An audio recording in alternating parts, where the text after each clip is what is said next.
What's going on, guys? We're back for another week of best bets and props. This one for UFC 272, Covington versus Masvidal. And I'm so excited for this pay-per-view card. There's this name value from top to bottom. You know, it's just a good pay-per-view card in general. I mean, starting with the early prelims all the way up to the main event. I'm loving every single bit of it. Some bad blood matches, a lot on the line for a lot of fighters. So let's get into some money line bets that I like on this. One or two of these might be kind of controversial. I'm not seeing a lot of love for at least one of these underdogs I'm going to pick, but we'll start it off with a favorite. Rafael Dos Anos coming in here in the co-main event was supposed to fight Rafael Fiziev. Fiziev pulled out. Now we've got a short notice replacement just this week. Renato Moicano flying from South America to make weight in Vegas and to do this catchweight bout at 160 against the former lightweight champion, former 170 title challenger in Rafael Dos Anos. So at minus 170, former champion, former title challenger. I just think this guy is way too much for Renato Moicano to take on short notice.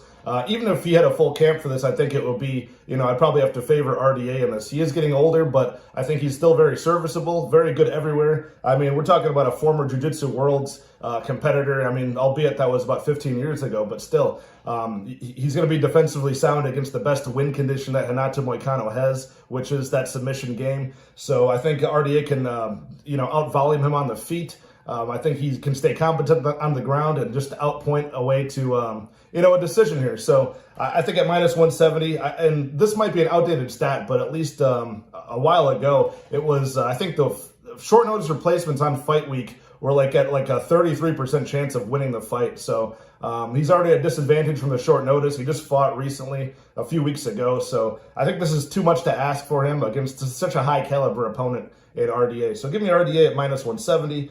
Underdog up next, Nikolai Negumereanu at plus 115 odds. I like him to beat Kennedy and Zetriku. I'm not impressed with Kennedy at all. I think that Kennedy is a slow starter, and that fits right into the game plan of Nikolai, who is a fast starter. Very, very quick finishes on this guy's record. I think he can nullify the size difference of Kennedy by dumping him onto his back. He's got pretty good grappling, pretty good pressure against the cage, good dirty boxing.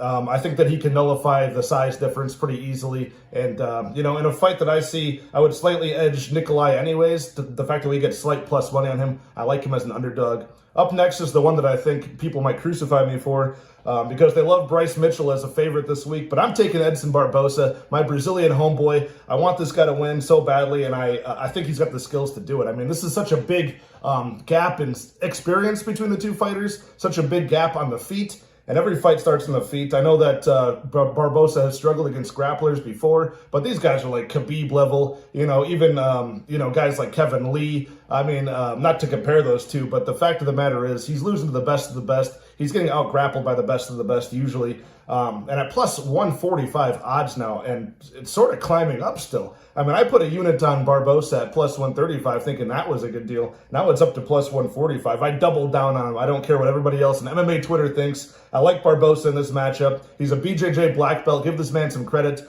I think he'll be defensively sound enough on the ground against Bryce Mitchell. He'll be able to scramble to his feet, and when it's on the feet, I think it's going to be night and day. I could see him getting Bryce Mitchell out of there. So that's my biggest underdog pick of the week. Going on to some props. I like Jamie Malarkey and Jalen Turner under 2.5 rounds at minus 165. I got this for. If you look at the stats, just crunch the numbers yourself. 18 fights professionally for Jamie Malarkey. Only 3 have gone to decision. Go on Jalen Turner's side of things. 16 fights professionally in MMA. Only 2 have gone to decision. So just crunch the numbers there. Minus 165 I think is a good deal when both of their win conditions usually come early in the fight. The same thing goes with the heavyweight version for Greg Hardy and Sergey Spivak, under 2.5 rounds, minus 165. Same odds as the bout before it, but at heavyweight. I know Greg Hardy has that early KO potential. We kind of saw that in the Tai Tuivasa fight recently. I mean, he hurt him early, or he got finished early. The guy doesn't have very good cardio as well. I mean, you see him hitting inhalers in between rounds, so that's not really a good sign of a guy who's got a good gas tank as a heavyweight.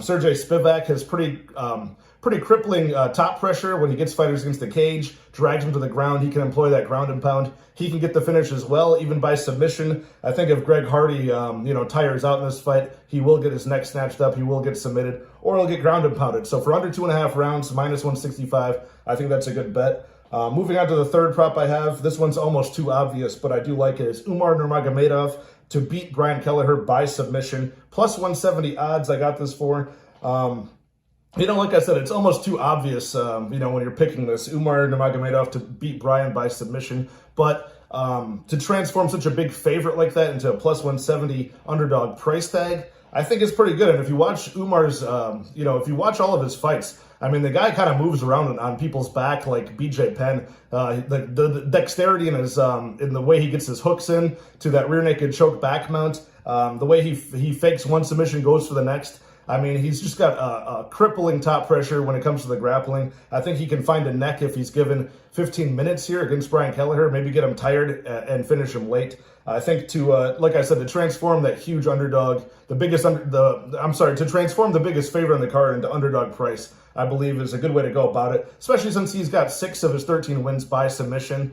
I think that's a good steal. I know Brian Kelleher has like 6 losses by submission, albeit 2 of those are in the UFC, only 2 of those. But, I think there's levels to this grappling, and I think he's going to be out-grappled by Umar here. So another prop that I like, this isn't really a prop, this is a money line pick, but it's a live bet. So if you've got ability to live bet this fight, I think it's a good strategy. Colby Covington and George Mosbidal. If you can bet Colby Covington after rounds 1 or rounds 2 or both, I think that you might be able to find a better number on him than the minus 300, minus 320, minus 350, whatever he is right now pre-fight. George Masvidal is really, really good at winning the first round or the second round of fights. If you watch, go look at his resume, go look at his fights. He's usually beating guys in round 1, doing okay in round 2, and then completely falling apart in rounds 3, 4, or 5 if it gets to that point. So you can look at his most recent 5 years of fights. That's usually how it goes. So he's either getting that early knockout, looking good early against Kamaru Usman, look good early in the first round. After that, he falls apart. So I would put a little bit of the cash allocated for this fight after round 1, which is a bit of a gamble because you might lose that bet because Colby Covington might come in here and look amazing from the get-go. Then that minus 300 favorite's going to be like a minus 5, minus 700 favorite. So you would have lost the opportunity. But I don't like any of the bets pre-fight on this fight. I like I wanted to go Covington by decision, but I'm not sure. He could finish George late. I don't want to go Covington inside the distance because Masvidal's tough. This is a sneaky angle I think could be profitable.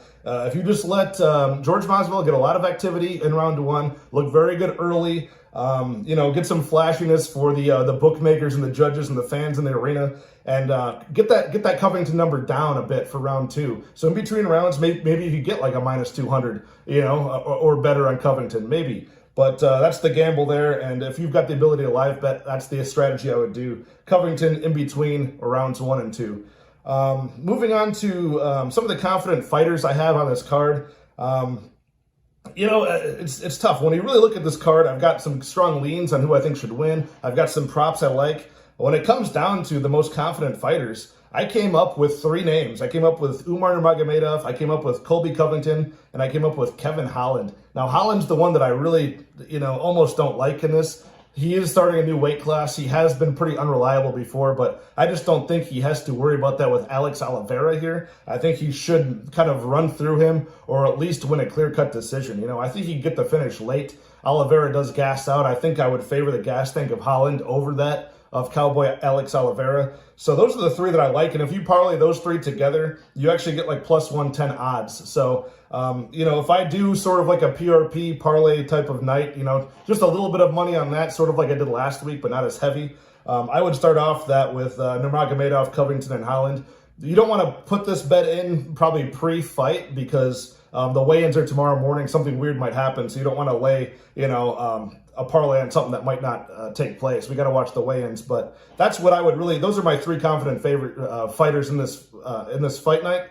Moving on from Nurmagomedov, Covington, Holland, the next 3 I like are RDA, Agapova, and Dustin Jacoby. So that's about it. And it ranked in order of confidence for those 6 fighters. Let's make some money this weekend. It's going to be a fun card regardless, so let's keep this win streak alive. Let me know in the comments if you have any sneaky props that you like. If you agree, disagree with me. I know people are going to disagree with that Barbosa pick, but screw them. Barbosa's winning this fight, and I'm going to be excited to see it. That's probably the fight I'm most excited for outside of the main event. So, all right, UFC 272, best bets and props. All right, we'll see you guys next time.